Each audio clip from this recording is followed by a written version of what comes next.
дар ноҳияҳои дурдасти вилояти Хатлон бахшида ба 35-умин солгарди истиқлолияти давлатии ҷумҳурии Тоҷикистон мусобиқаҳои гуногуни варзишӣ, махсусан мусобиқоти гӯштини миллии гӯштингирӣ дар сатҳи баланд роҳандозӣ гардида истодааст.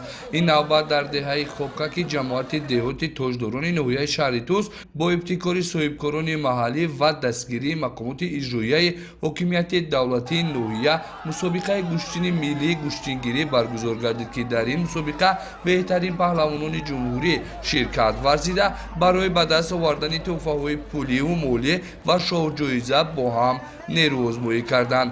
Нахуст паҳлавонони наврасу ҷавон рақобатҳои ҷолибу диданиро пешкаши ҳозирин гардониданд. Дар ин мусобиқа беш аз 5000 нафар ҳаводорони гӯштини миллии гӯштингирӣ аз гӯшаву канори мамлакат ба ҳам омада ва беҳтарин паҳлавононро мухлисин менамуданд. Баъди ба даст овардани ҳар як ғолибият, паҳлавонони ҷавон аз ҷониби кумитаи тадорукот бо тӯҳфаҳои пуливу молӣ сарфароз гардида барои ба даст овардани шоҳҷоизаи мусобиқот талош меварзиданд. Барои ба даст овардани яке аз ҷоизаҳои мусобиқа сараввал ғазал паҳлавон бо рақиби худ Дадахон паҳлавон аз шаҳри Турсунзода ба майдон баромада гӯштингирӣ карданд, ки дар ин рақобат ғолиб муайян нагардид.